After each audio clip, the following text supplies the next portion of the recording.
യേശുവിൻ്റെ കൂട്ടായ്മയിലെ എല്ലാ പ്രിയ ദൈവമക്കൾക്കും ദൈവാനുഗ്രഹം നിറഞ്ഞ ദൈവപരിപാലനയിലുള്ള സന്തോഷത്തിൻ്റെ അനുഗ്രഹത്തിൻ്റെ ഒരു ദിവസം ആശംസിക്കുന്നു. ഇന്ന് നമ്മൾ ശ്രവിക്കുന്ന തിരുവചന ഭാഗം ദാനിയേൽ പ്രവാചകൻ്റെ പുസ്തകം 3-ാം അധ്യായം 17-ാം തിരുവചനം. 3-ാം അധ്യായത്തിൽ 3 യുവാക്കന്മാരുടെ കീർത്തനം എന്ന് പറയുന്ന ഭാഗത്ത്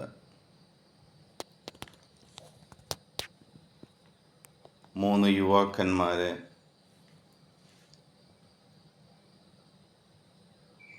തീച്ചൂളയിലേക്ക് എറിയുമ്പോൾ അവരുടെ ദൈവമാണോ നബൂഖദ്നേസർ രാജാവിൻ്റെ ദൈവമാണോ വലിയവൻ എന്ന് ഒരു ചോദ്യം വരികയാണ്.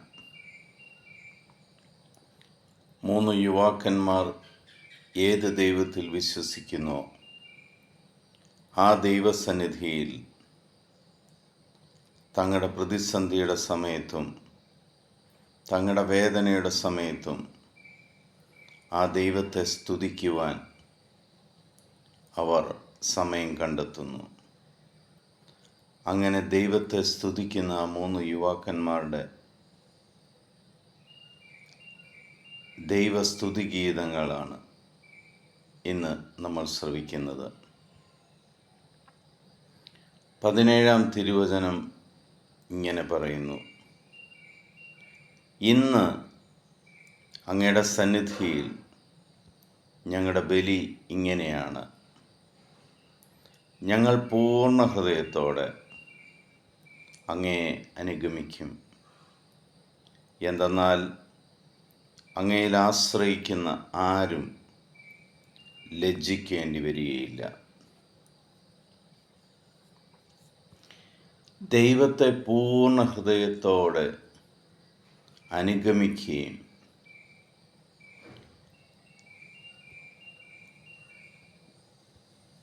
ദൈവത്തിൽ പൂർണ്ണമായിട്ട് ആശ്രയിക്കുകയും ചെയ്യുന്ന ഒരു വ്യക്തിക്കും ഈ ലോകത്തിൻ്റെ മുന്നിൽ ലജ്ജിക്കേണ്ടി വരികയില്ല. ദൈവം ആ വ്യക്തിയെ തകർന്നു പോകാൻ,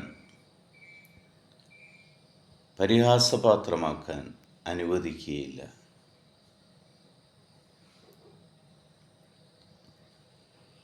എത്ര വലിയ സഹനങ്ങൾ സഹിച്ചാണെങ്കിലും നമുക്ക് നമ്മുടെ ദൈവമായ കർത്താവിനെ പൂർണ്ണ ഹൃദയത്തോടെ പിന്തുടരാം.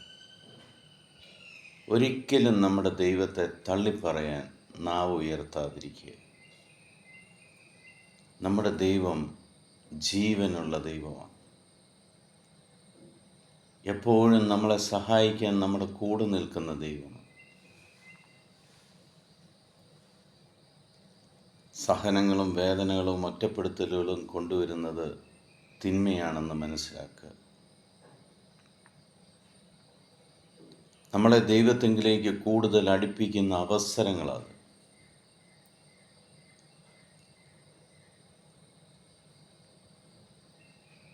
നിങ്ങളുടെ അവസ്ഥ ഇന്ന് എന്താണെങ്കിലും നമുക്ക് ദൈവത്തോട് പറയാം: ദൈവമേ, നിന്നിലാണ് ഞങ്ങൾ ആശ്രയിക്കുന്നത്. നീ ഞങ്ങളെ ലജ്ജിക്കുവാൻ അനുവദിക്കുകയില്ല.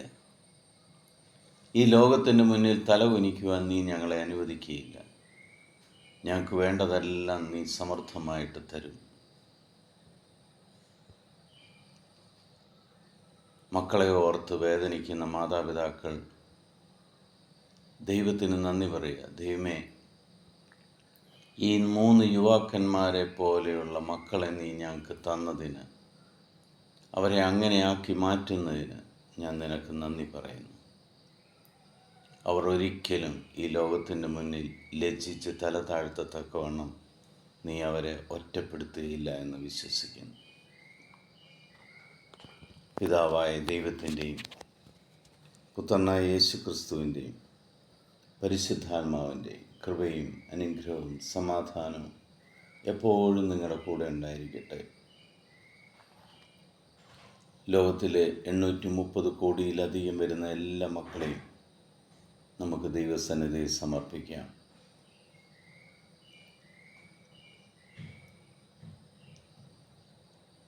ലോകസമാധാനത്തിനു വേണ്ടി പ്രാർത്ഥിക്കാം.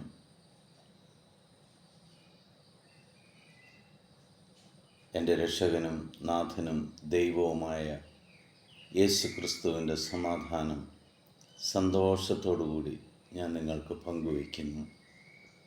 ഈശോ മിശിഹായ്ക്ക് സ്തുതിയായിരിക്കട്ടെ.